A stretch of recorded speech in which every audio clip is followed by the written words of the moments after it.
Welcome to another edition of Georgia University Radio, where our goals are fivefold. Our first goal is to eradicate functional literacy among new African Black prisoners. Our second goal is to educate cultural ignorance among new African prisoners.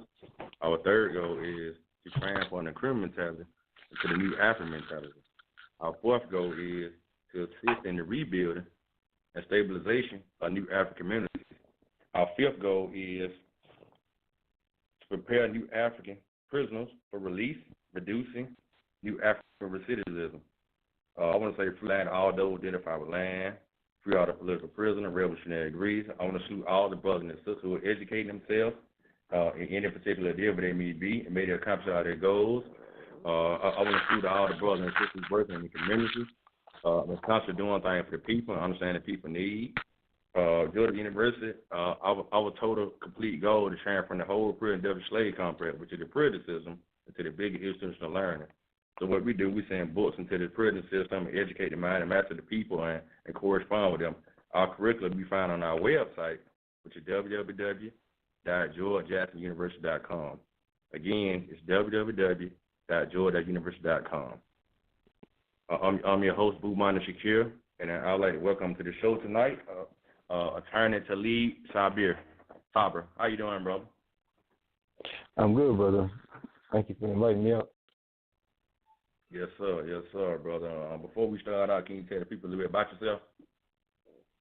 Sure. So, I am an attorney practicing in education, civil rights, human rights, as well as personal injury law here in the state of Maryland.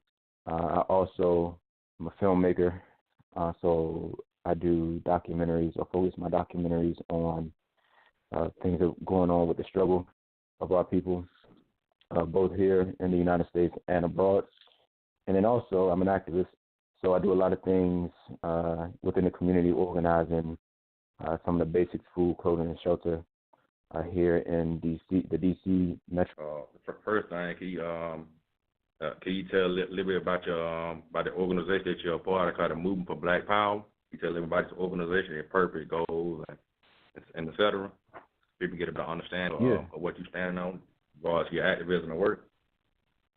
Yeah, the Movement for Black Power is a DC-based organization that focuses on empowering people of African descent, Black folks, here and abroad.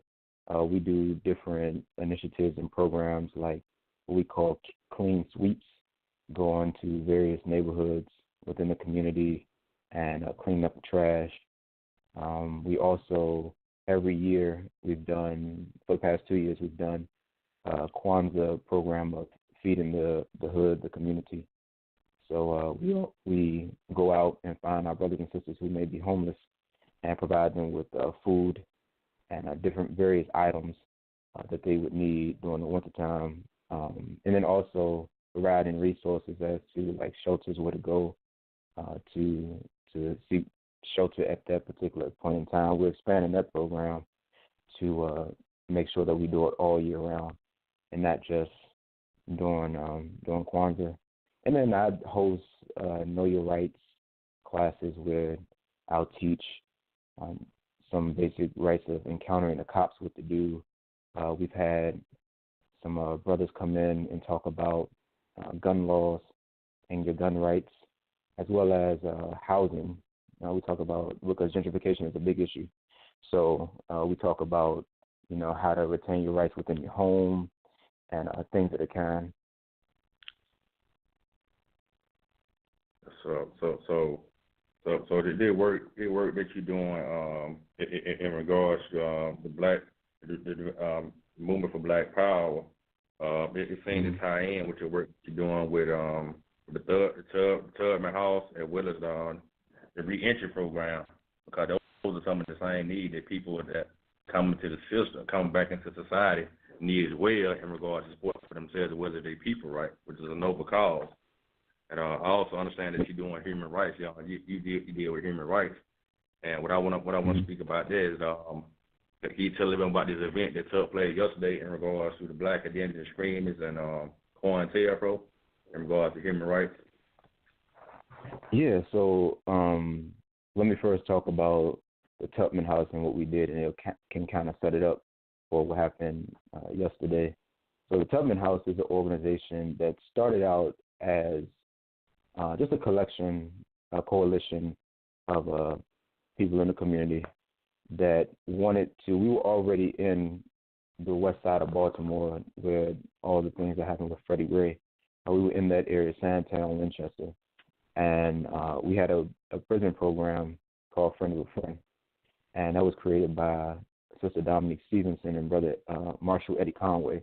A lot of people may know him because he's was a political prisoner, locked down for about 44 years, falsely accused of killing a police officer in Baltimore. So it started out as a kind of like a mentoring program, because when Brother Eddie was doing the work outside the jail, outside the prison system, back in the late 60s, early 70s, he was already organizing in the community because he was a part of the Panther Party. And then when he went inside, his work didn't stop. He continued to organize. He continued to galvanize the brothers that were in the prison system and organize so that they can receive different library, I think it was rights to get books, and some of the basic things that, they take advantage of, whether it be the guards or the warden, whoever's over the penitentiary, they take advantage of and subject our people to just inhumane treatment. He was able to kind of organize those that were inside.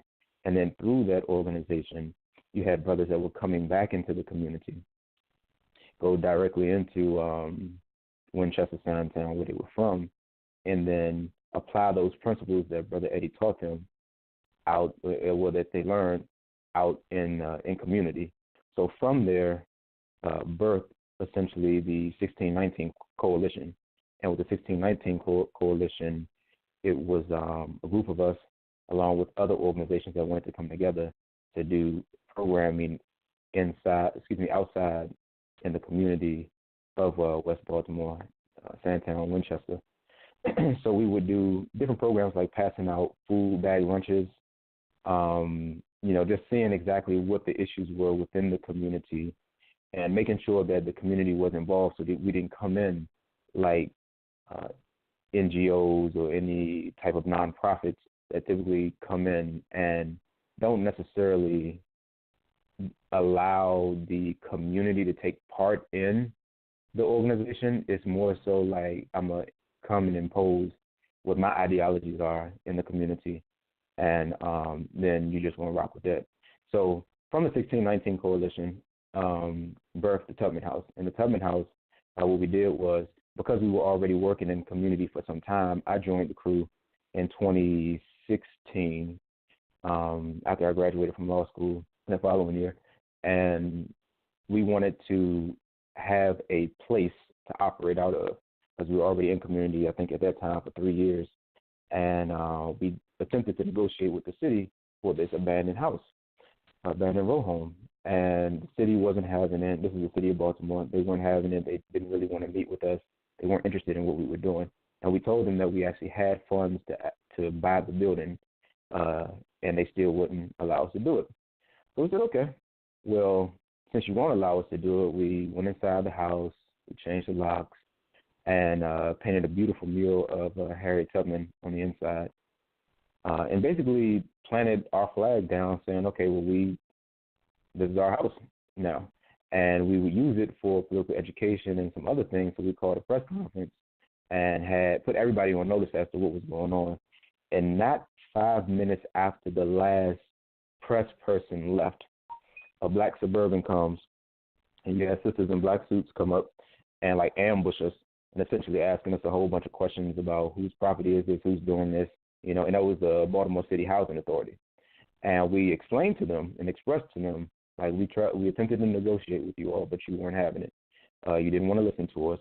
We are actually doing the work in the community that you're purporting to do, and you are not helping us at all. So we did what we thought was necessary, and sure enough, it got their attention. So we were able to force them to sit down with us and just negotiate how we were going to handle that property. So we ended up expanding from that house to the adjacent lots that were knocked down. There were homes on those lots, but they were knocked down. And we have a garden now, a community garden, where we're raising chickens. We got aquaponics, potatoes, tomato, all types of vegetables, vegetation there in the city, in the heart of the city.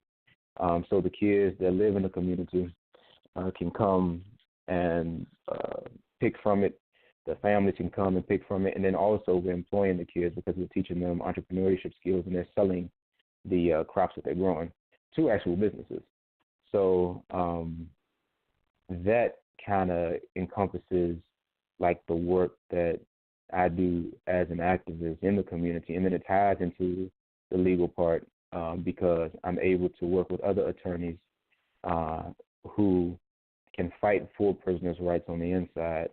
And then also throughout my travels, to the various countries in Africa, the same type of work, encountering activists and organizers in those particular countries that I went to, and organizing with them.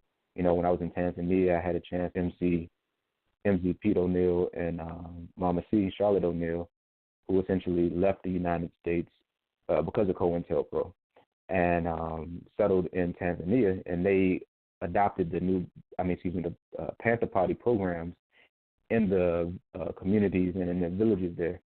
So it all is kind of like interconnected with the work that I do legally. I don't see any separation between everything. True indeed. Said what exactly the 1619 coalition? I understand the significance of the numbers in regard to new African creative struggle, and how people are brought to the shores of North America and chained the shackles, right? But what actually the coalition about? What is like one of their main objectives or goals, so to speak? It essentially was the same objectives that the Tubman House ended up becoming, because what happened was it was a phase that we were in where we wanted to stay as a collective, but we also wanted to maintain our individual organizations. So it would be organizations that we would partner with, but not necessarily we had and shared the same ideologies of everybody in the coalition. So the 1619, like you said, that highlights the 400 years, but it was like a stopgap organization in a sense to the Tubman House, because we wanted to do something to where we could probably get access to more money to do the programming that we wanted to do. And the 1619 coalition was essentially like like a revolutionary group that came together and said, okay, let's just continue to do the work by any means necessary. True indeed. In regards to the re-entry programs, right? Do y'all have any kind of program that y'all facilitate in regards to like people behind enemy lines that are still in there?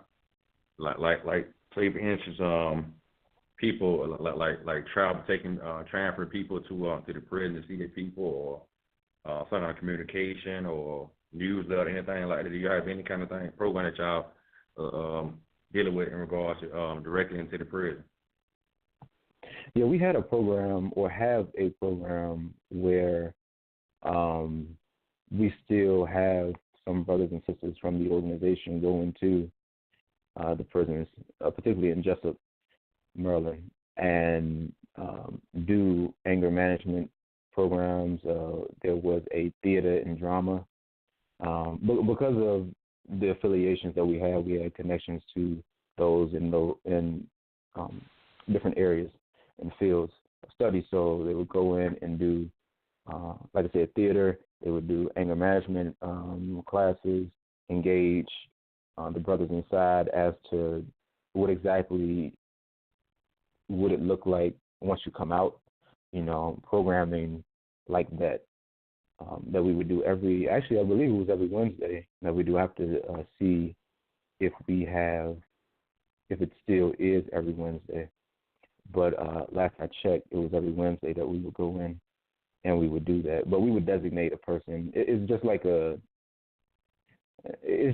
a government in the sense of we would have a quote unquote like department that will go in to do that, and then other people would work on other things. So, that it isn't like we would also bring certain families to see their loved ones inside as well if they're doing the work and they're up to it. You have some that are a little resistant to it, and then others that would acquiesce to it.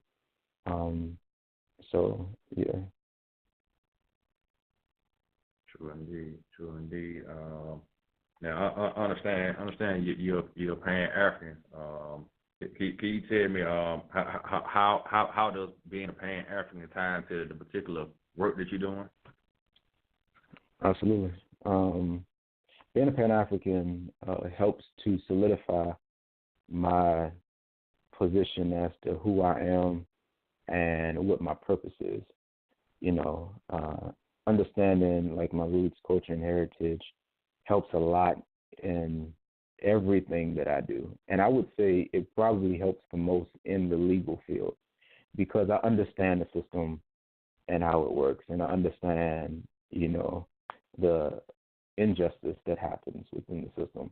So if I was a person who did not know myself and didn't know what my purpose was or the end goal, and I just entered this profession with an individualized objective of I'm going to either make money or make a name for myself, garner all of this fame, and then retire on my laurels, then morally I believe I would be a bit bankrupt. But because I have the mentality of, it's a South African term called Ubuntu, which means kinship. Because I have this kinship, I have this understanding about the collective, I understand and understand that, I didn't get to the position that I am in without the sacrifices that, my ancestors and the elders have made. I have not been able to sustain this position without the support of community. It helps to shape my worldview and not be as limited in thinking. It helps me to understand and understand that whether I be an African in the United States, an African in Brazil, an African on the continent, or an African in Asia, I still am going through the same issues, problems, as my brothers and sisters throughout the diaspora.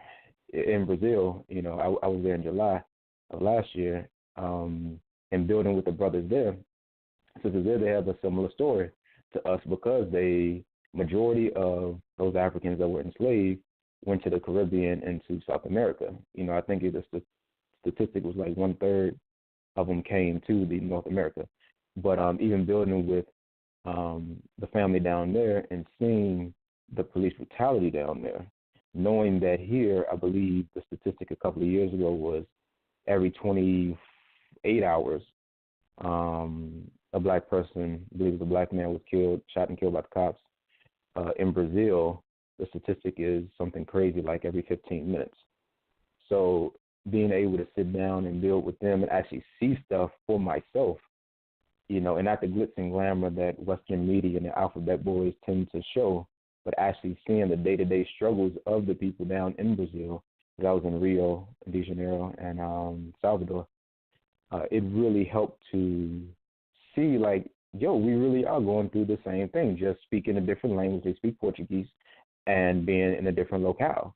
On the continent, the same thing. It's a different face that is the face of corruption, but you cannot separate that from the institutions of, say, IMF, the World Bank, Trilateral Commission, and some of these other organizations that have their hands, in Africa, to where you can have such a wealthy continent, but occupied by the poorest people. So being a Pan-African, to answer your question directly, really does help to ground me and to understand, clarify what my mission and what my purpose is in every aspect that I operate in. True indeed. I got one more question. Then I'm opening the line for the callers.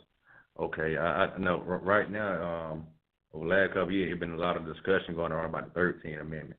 You know, in regards to like if it's abolished, what's going to happen. Now, according to your expertise, if the 13th Amendment is abolished, you know what I'm saying, would our people go back into slavery? What would happen? What would you think would happen? You know what I'm saying, from your expertise, just to give us an outlook on that. Sure. So you said, will our people go back into slavery? Yeah, you know, a lot of people been pushing it, like, you know, as the 13th Amendment was abolished, would we go back to slavery, or what would happen? Could we take certain clauses off of it and just keep it there, or what would happen? You know, so I'm asking upon your expertise. What are your thoughts on that situation? So some clarity can be reached out there to the people. Understood. No, the only reason I repeated it was because the way you asked the question made it seem like we were actually no longer enslaved. And I think one of the things that is neglected is the fact that you don't have to be in bondage. Right, exactly. So you don't have to be in bondage to be enslaved. You know what I mean? But to answer your question directly, the way that the Constitution works, and particularly the amendments, is that in order for there to be a change in the amendments or the Constitution, you would need it to be essentially ratified, signed off by a portion of the states to do it. So if they were to, now you have what is it called? A military dictatorship, martial law. That's what I'm thinking about. You have martial law where the Constitution may be suspended for a period of time due to some type of emergency state. So you see that oftentimes when, like in 2014, you saw it in Ferguson. In 2015, you saw it in Baltimore. In different locations around the country, whenever there is an uprising, I don't really like to call them riots, but when it's an uprising and black folks are tired of being tired, you know, sick and tired, and they actually, you know, do something about it, that's when you see the suspension of the Constitution, which is why you see the curfews and some of these things that would be unconstitutional in a regular state, but because of the emergency of it, they justify it through that way. But if it was to be suspended, then, yeah, I mean, not suspended, if it was to be abolished, then, yeah, because that means that there is no provision that prohibits slavery. But then again, if you look at the 13th Amendment and what it says that neither slavery nor involuntary servitude except as punishment for a crime. So you still do have slavery that exists in the penal system because you have been convicted of a crime. So now I can force you to work in the prison without getting just compensation or pennies on a dollar. You know what I mean? I can force you to do certain things because you're being punished for a crime. You have been convicted of a crime. You know, so I think that in terms of the suspension of this provision being abolished, you would have a slave state, but at the same time, you know, there's steps to it in order for it to, and this is just speaking through the law, like there's steps to it in order for that to be legal.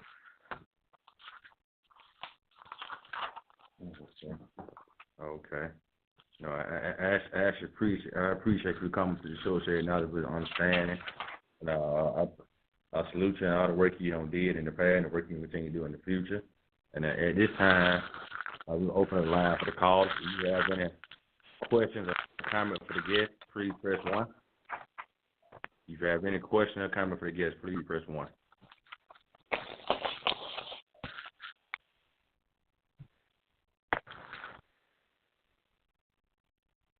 Well, somebody got to have a question, right? I'm looking now. I guess everybody looking, but if you have any questions, hold up. Oh, I see somebody. Okay, I see some people. Okay. Okay. Freelance Mama Connie, you got a question or a comment for the guest? You knew it was me. That bless your heart. I'm learning how to push one. Just learning. I'm learning. To your guest, greetings. How are you this evening? Greetings and peace, Queen. How are you? I'm well, thank you. Thank you. My name is Elder Mama Condi, and I got here a little bit late. I'm blind, so sometimes I don't see the mark, or I might hit the mark a little late. Could you repeat your name, please? And if Bomani did not ask you what it means, could you tell us that as well?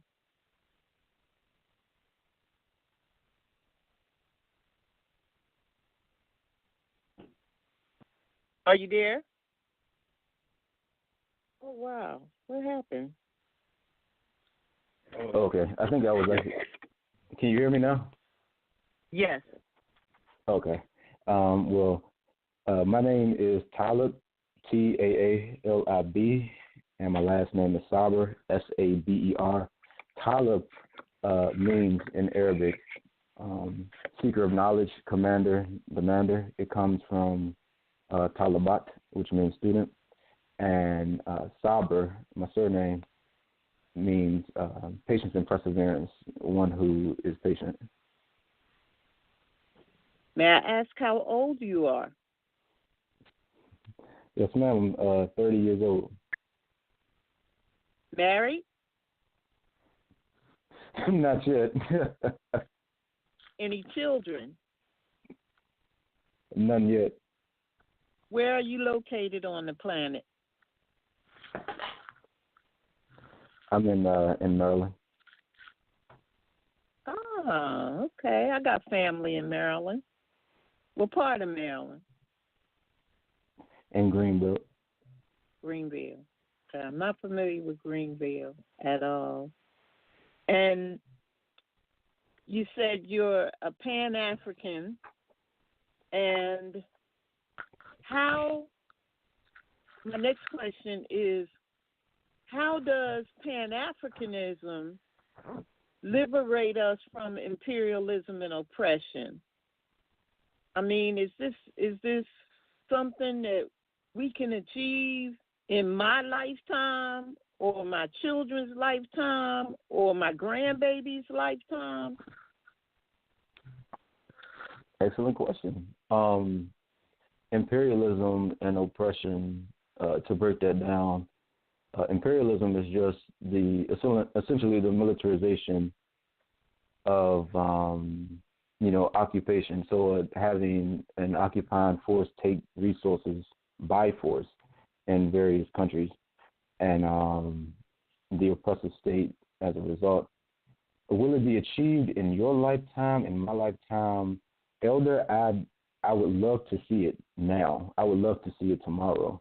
But the only thing that I can say with regards to that is what elders who have sat at their feet before have told me, is that I can only do what I can to advance the liberation movement in my capacity and with my community and the generation right now, and in hopes that it either would be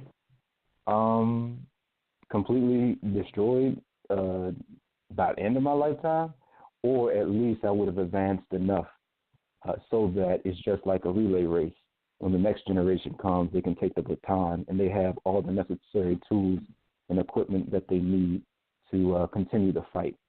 As it relates to Pan-Africanism, Pan-Africanism gives us a code, if you would, and as a collective African people, if we are all on the same code, then it will help us to be able to advance in that mission and goal, just like how all the European powers were able to come together. Just give an example, the Berlin Conference in the 1800s, how they were able to all come together, though the Polish didn't like the German people. And, maybe the Brits did not like the French, but they were able to get on one accord to divide up the continent of Africa.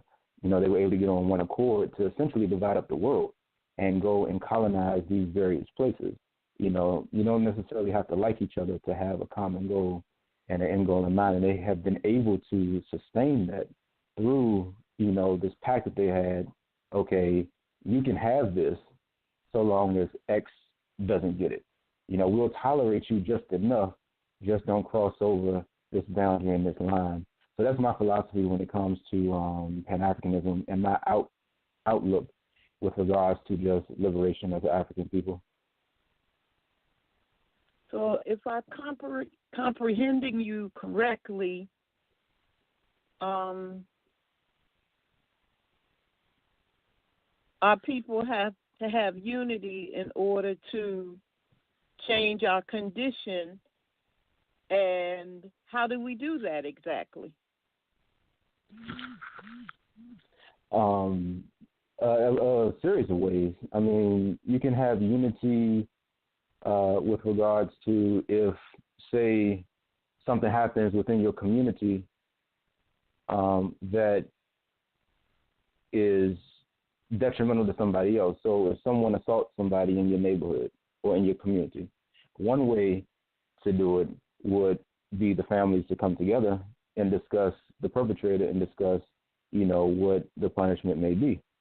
If an elder is sick or has an issue, one way to be able to do it is for us collectively to come together, or a group of people come together and say, hey, this elder is unable to get her medicine. So we're going to elect someone, or we're going to do rotations in order for her to get her medicine. But just having essentially like a collective consciousness, I mean, you have to be on one accord with regards to certain morals and principles that you adhere to and values. It's just like a family. Like if your family, as a family, there's certain things that you do and you don't do. Everybody in that family adheres to that code, and if someone gets out of line with that code, then you'll have an auntie, a mother, a father, or a cousin, or whomever to step to that person and say, hey, this isn't how we do things. This is unacceptable behavior. We need for you to fall in line and not continue to act this way. So I think in order for us to be unified, we have to have things to unify us around.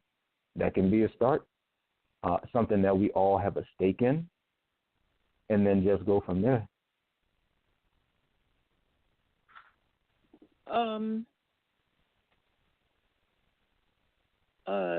A few years ago, 20 actually, 19 to be exact, I was attacked by the state of Ohio. That's where I am now. And I was locked up because I used my home as a safe house for teenagers, and I have an in-home 6,000 book library, and so that we could do study and, learning and research and that kind of thing. At any rate, those things and others are the reason they attacked me. I'm trying to figure out how do we get from under the system totally. I mean, what's the vision? How do you see that in total? There has to be an alternate system set up in order for us to do that. It's just like if let's treat it like a drug addiction. And with a drug addiction, if someone is used to this particular drug, and this drug feels some type of void, if you take it away from them, and say it's a strong drug, hard drug, you take it away from them cold turkey, then they may have like bad side effects with that, bad withdrawals. But if you're able to introduce something to them that gives them like a step-by-step type of thing and it eases them off of it, it may be more beneficial for them and it may be more sustaining for them. And likewise with us, I think that we would have to develop an alternate system that we could adhere to, that we agree upon, that can service the needs of our people so that it would be, say, lucrative, but it would look good for them to tap out of. Something that has been proven. We're people that, show and prove type of people. So something that they know that they can buy into, that works, and that will supply their needs. As an organizer, we are always taught that you supply the basics of food, clothing, and shelter to the people. And likewise, if we have a system that's set up that can at least provide those things, and then we can work in everything else, then that may be a way to get out of the system. Mm-hmm. Bomani, Okay. I can continue to ask questions, but the reason I stepped up was because no one else had, and if at any point they do, I will be quiet and just listen and participate. Okay. We have some more callers in queue, so it is time for to open up another line. Our next call is 240-848. You have a question or comment for our guest?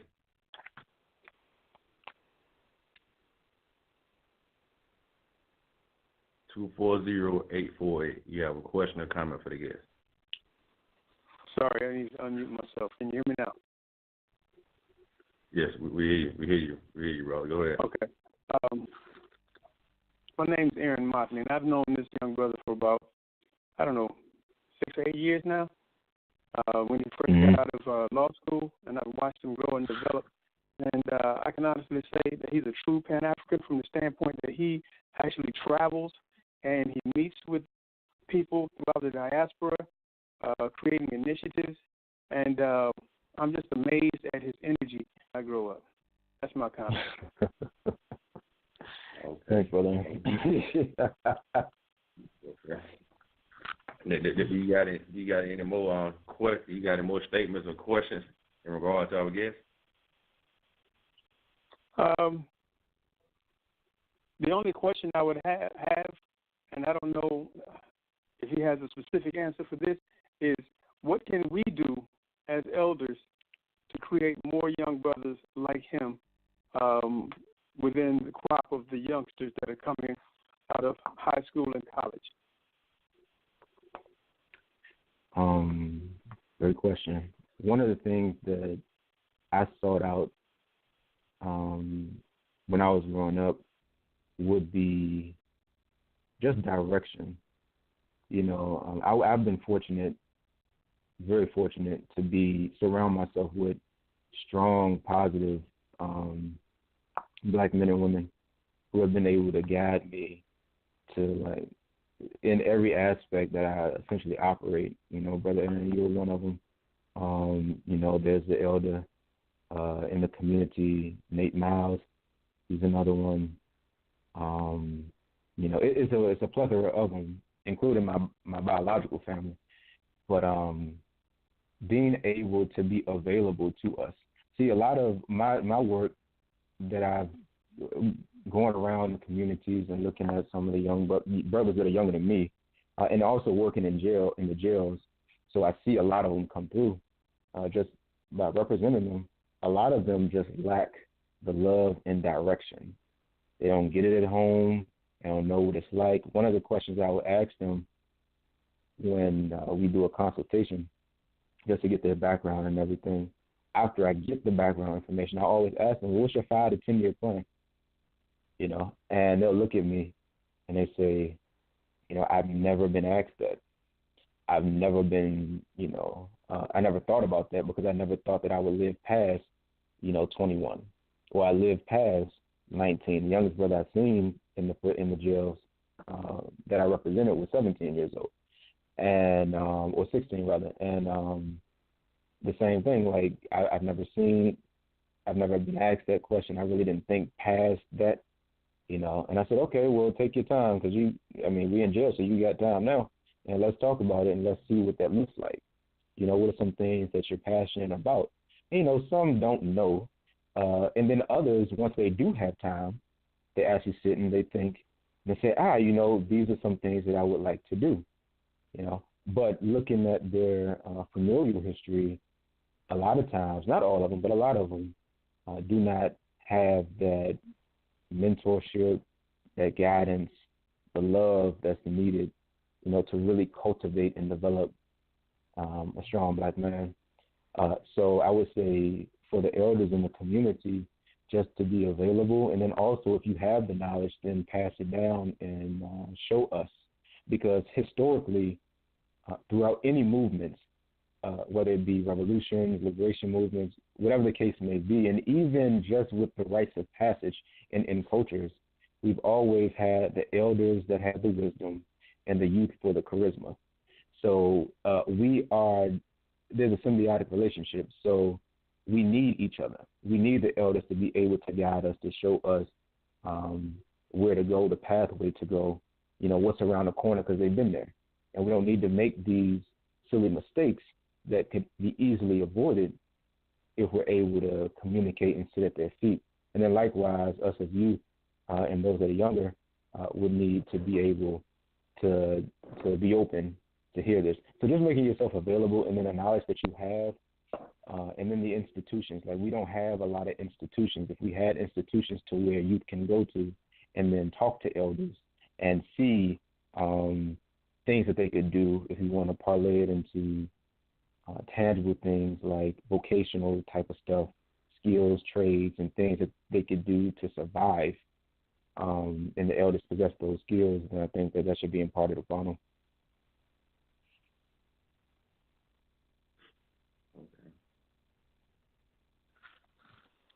Thank you. Well, we appreciate you calling in, brother, and joining our broadcast.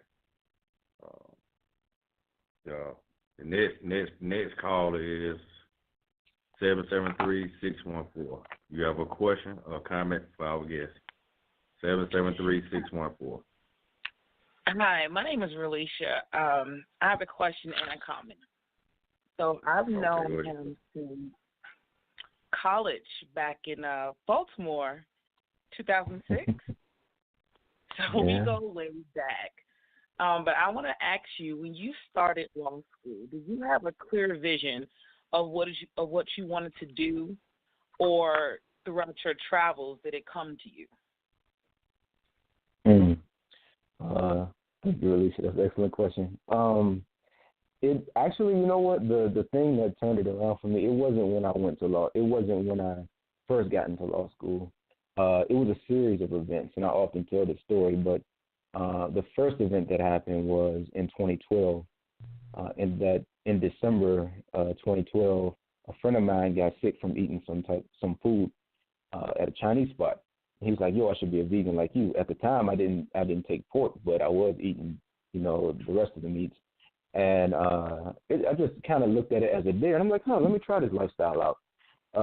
And took away the meat products and still consume like dairy and stuff like that. So my eating habits changed first, and then 2013, maybe a couple of weeks before finals, second semester finals, which would end in my first year of law school, I got the news that my grandfather was terminally ill.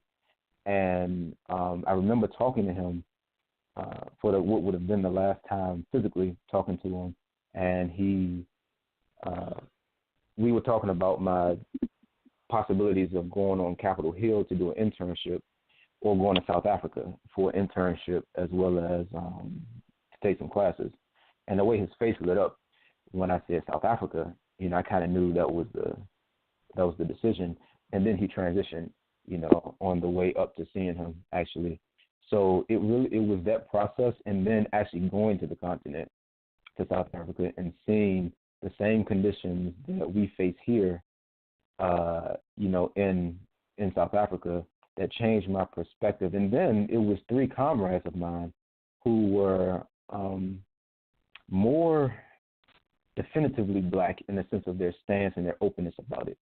And one who was just strongly Pan-African and African, that helped me to research more and to be more fervent in my stance about it.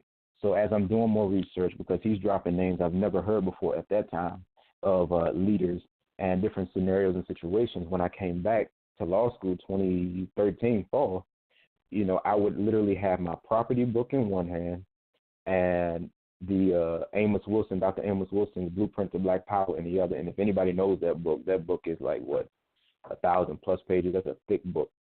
And I would study property for like 3 hours, and then I would read the Blueprint or a book like that, Revolutionary Suicide, Huey P. Newton, Dr. Francis Cress Wells, and those type of books for a couple hours, and then spend the rest of the night, on YouTube looking at different debates, clips, lectures, all of these things. And it helped to really cultivate who I am today. And then, once again, looking at elders and sitting at the feet of elders and just getting in touch with, who I am and my history and my culture. And then, honestly, you as well, because I know you traveled to Costa Rica, right, and Tanzania. And I remember, and you probably forgot, but there was an instance where I posted something online, and I think I forget what term I used, but you corrected me as it relates to that particular tribe in Nigeria, I think it was. Yeah, a nation. And that also, like little small things like that, helped me to continue to research. And again, my name, Taalib, means student and seeker of knowledge. So I would be lying to myself not to adhere to the principles of my own name. Okay, well, I just want to say I'm so proud of you, and I knew you were destined for great things, especially, when I came to D.C. for your getting to law school party. But I didn't know you were going to be this great, and I'm just so proud of you. Thank you so much. We appreciate you calling in, sister, with sharing your story, your question, and comment. We appreciate you, sister. You about to get to work. Mm-hmm.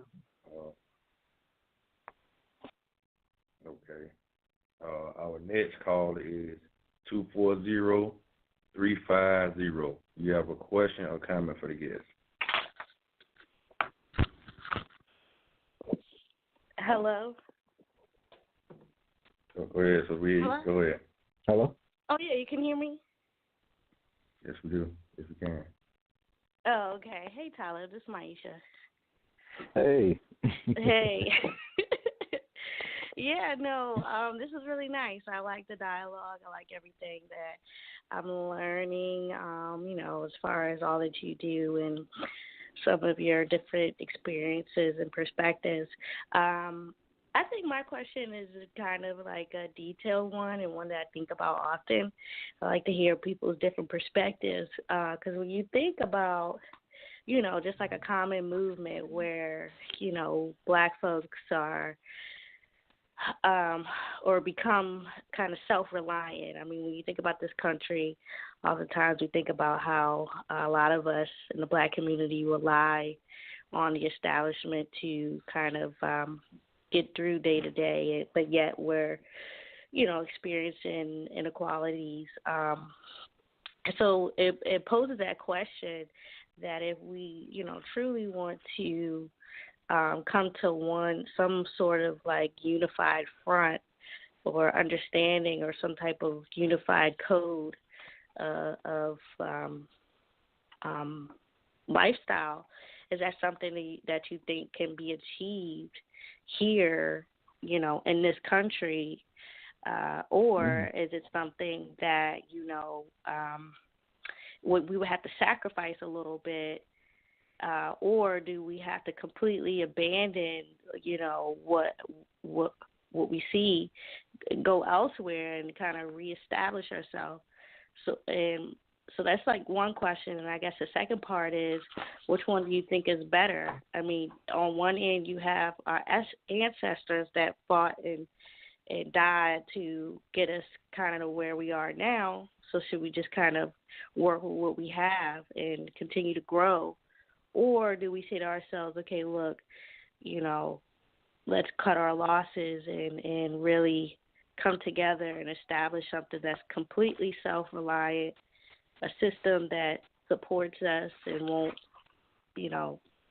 neglect us. So that's my question. Okay. Thank you for that. So I think one thing to note is that Black folks generally are not a monolith. So you're going to have different ideologies. I mean, that you're going to have people who say are of the Moorish faith or belief. So they believe that, you have majority of us are indigenous to this land. So they don't necessarily subscribe to, all of the history of the transatlantic slave trade, perhaps.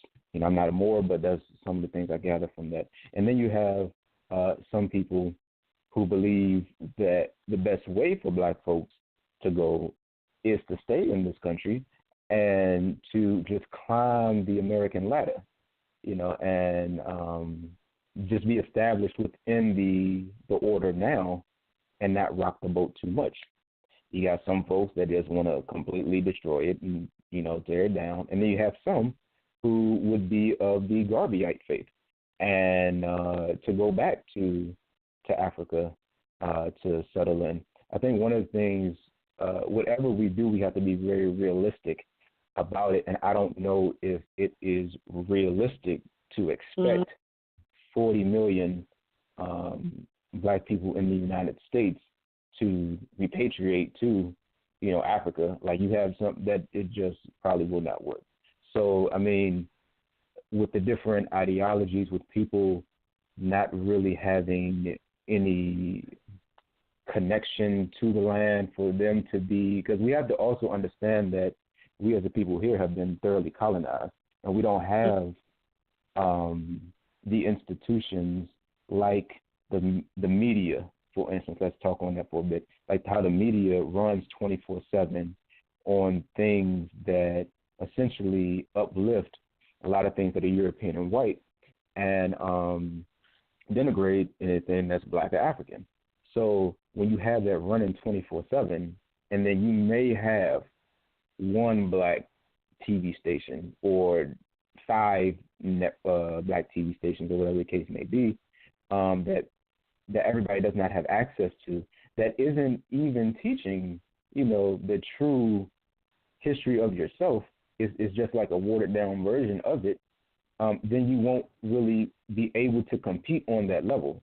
So if you're constantly being indoctrinated with a colonialist mentality, then you can't expect for someone to come out of that tomorrow and just like, okay, I'm ready to fight. Like there's I think, peace be upon his name, Fred Hampton, actually said you can't have liberation without education. And I think that's a piece that's often like forgotten and left out. So to answer your question, at least the first one, it's hard to say because I think that one of the aspects that Ghana did when they gained their independence, they became a place for all revolutionaries that were on the continent to go to learn how to fight the imperialism and the colonialists that were occupying their land. So they would go there, learn the tactics, and then go back and then fight to expel them out or to end colonization, or at least, them physically being there. So, you have a dynamic that you could do that maybe, where you had a group of black folks that would go to do that. And we had that back in the day, and this goes to the brother's point about Cointelpro. Like, you had the revolutionary armies. You had a lot of people who were fighting. You had what happened with Assad Shakur, you know, and so we always had a aspect of us always resisted, which is in contradiction to what they tend to depict. But, you know, if we look at it as a government, then you're going to have your brothers and sisters who may be more militant and well-versed in weaponry and self-defense and all these things that could be your army or your front lines. You have those that are in security, cybersecurity, all this and that, to be your intelligence. You know, everybody has a role to play. So I don't think that it would be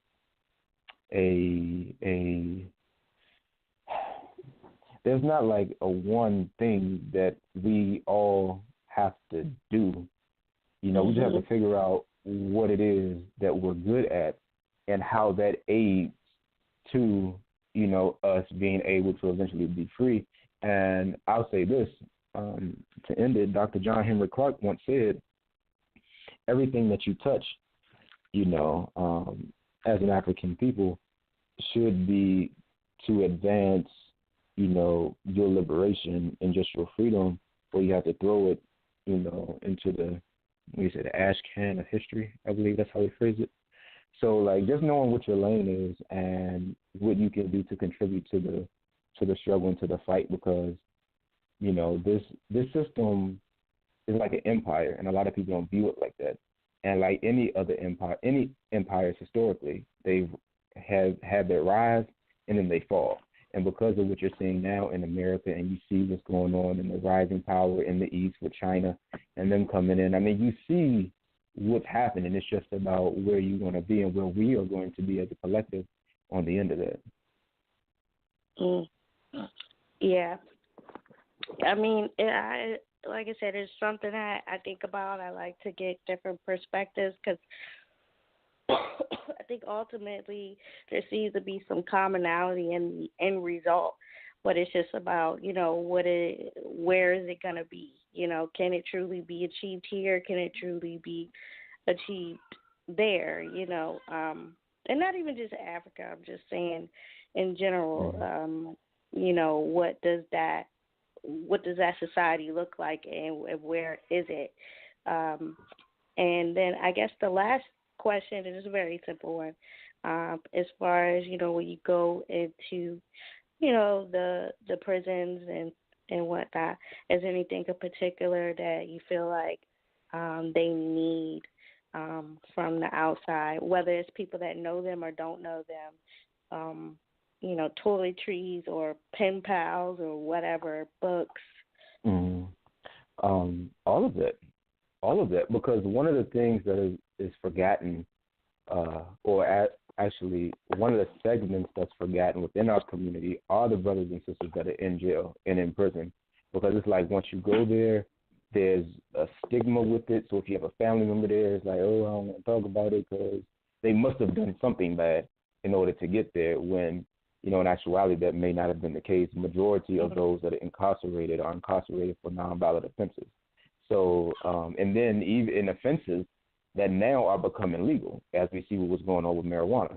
So, they need all of that, because you're not in contact with the outside world as you would be walking your day to day like we do. You know, when you go in there, and just imagine someone, let's take Brother Eddie for example. Let's imagine someone who was 44 years locked down, and then even a freedom fighter that I met, who was in 2017, Albert, was it 2017? No, less. Yeah, 2017, I believe it was. Brother Albert Woodfox of the Angola 3 down in New Orleans when I was there, and he been locked down for, I believe it was 47 years in isolation. So, like, when you see that, you know, you're dealing with people who have spent decades in prison suspended from the reality. So when you come back, you go in with a rotary phone, you come back seeing these small cellular devices and saying, what is this? You know, like it's something out the Jetsons. So like these are things. So the toiletries is absolute. The pen pals writing to them, of course, like they don't normally get. A lot of people in prison don't get visited. You know, people don't write to them. People don't talk to them. They'll talk to the people inside if they do that. But you know, all of that because it's a forgotten segment in our community, and that honestly. There was an article, I believe it was in the Washington Post, that talked about there's 1.5, I believe, million missing black men in America between the ages of 25 and I want to say 30 or 35, something like that. And a lot of it is due to high incarceration rates because we're incarcerated way above anybody else. It's disproportionate. And then the early deaths. So through violent means or, you know, some other things that are that's in our community that we don't talk about, like high blood pressure, hypertension, diabetes, some of those things, cancer, all of that encompasses that number. So, yeah, we definitely need to send all of that in which you named and also show support to the families because you have a lot of political prisoners that are still in jail from the 70s.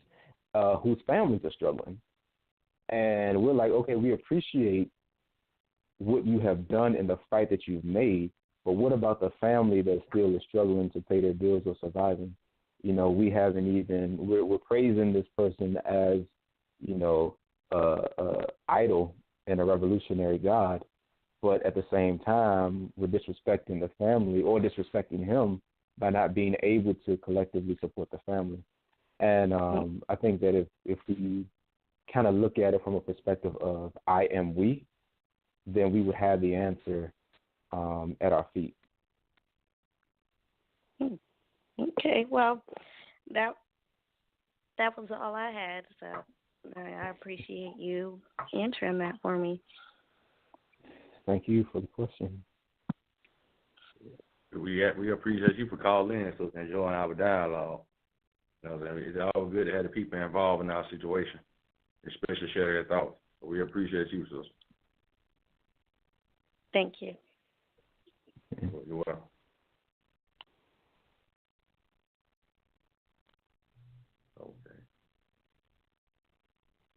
Okay. Okay. Elder Condi, you got a quick question or comment for the guests before you wrap it up?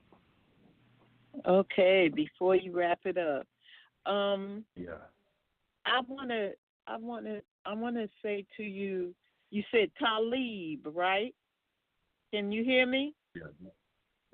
Yes, I can hear you. Oh, there you are. Okay. I had a big sister named Mama Nalo Taalib, so I am very familiar, and she was the best big sister example for me in terms of how to move and through this maze of systemic trauma that is happening and has happened, and if we don't do anything different, will continue to happen to our people. So I'm very familiar with your name. And as a result of what I've heard here today, please continue to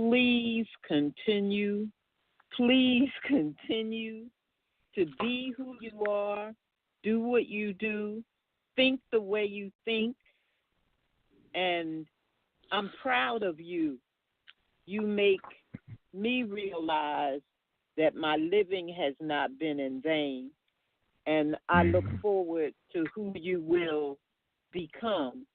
Thank you for listening to that voice that says, I have potential and I have a moral standard and principles that I must adhere to. I thank you so much for that. I thank you, bless you, and I'm done. Ashe. I give thanks. Thank you. Yes, man. We want to thank you for all the work you committed in the past. You doing what you're doing in the present and the future, Mama. Kind of, we salute you too. So we thank you. Absolutely. Bless you, Bomani. Thank you, sweetie. Yes, ma'am. You're welcome. Okay, brother. You have any content information you want to give out? If you have any final thoughts you want to give out for your to the people? Sure. For your final thoughts. Also, do you have any content information that you want to give out as well? Okay. For any kind of information, like any organization you're a part of, any website, you can do that right now. I appreciate you, brother. Thank you. Well, my law firm website is my name, so the Saber Firm, TheSAB as in boy, ERFIRM as in Mary.com. You can find me on all the social media handles. Facebook is my name, Taalib Saber, 2 A's in Taalib. My IG account is the Saber Firm, my law firm, and Twitter at Taalib, Taalib Speaks with the S at the end. And my final thoughts would be thank you, brother, for inviting me onto your platform, and the work that you do down in Georgia. I think that is critically important for us to be able to connect and to build in the various aspects that we are in and the different locales that we're in, because it's important in seeing the past struggles that we've been through. Like I said before, I am we. So I wouldn't be where I am had it not been for those who have come before me, and then also my peers and contemporaries now, and we oftentimes look at those who have come before us, like the Malcolms, the Kwame Toures, the Martins, and we look at them as though they're untouchable, and we never think that when on at that particular point in time, did they see, how they will be viewed 50 years later? Did they really know the ramifications, truly know the ramifications of their actions and how they would be venerated now? And a lot of the work that we do, just as being in the community, as well as those that are in their various professions, so long as they're assisting with the struggle, we don't view it in that context. But this is some revolutionary type of stuff that we're doing. Anytime that you are working toward dismantling this unjust system, it's revolution. And I think that if we continue to move that way, then we will find that we have more in common than there are differences and distinctions amongst us. So once again, I just thank you and thank the listening audience for tuning in, and those who've chimed in with the comments and their questions. Thank you all, and that's it. Yes, sir, brother. Again, we want to thank you for coming to our platform, sharing knowledge with understanding. Thank you for all the work you around in those particular areas where you're at right now. So we can further our reach and consolidate our efforts and have a greater impact on the needs of our people. So I am going to be doing that. Shortly, I'm going to be reaching out to you when time allows itself, right? And also that to people who don't know, they commemorate the 50th New African Nation Day and the 51st anniversary of the Provisional Republic of Africa taking place in Mississippi this year from March the 29th to March 31st. The New African Nation Day, the founding of the Provisional Republic of Africa. And also, if you have any loved ones or relatives or friends or associates behind enemy lines and they want to become educated in order to liberate themselves, please contact us or go onto our website, which is www.georgiauniversity.com, which is www.georgiauniversity.com, or you can reach me on Facebook up on the Bomani here with Jahad Shakir, and also you can reach me by email via email, which is georgiauniversity.com. georgiauniversity@gmail.com. Again, it's www. You're here with Jahad Shakir, And again, the email is georgejacksonuniversity@gmail.com. I want to thank everybody for listening to our show. Thank everybody who's supporting us over the years. And I just want to thank all people who want to do something better about themselves and find themselves and build on a different level and basically unite to fight this beast and the opposition that we're facing. I want to thank you all. And with that, I'm going to say free the land.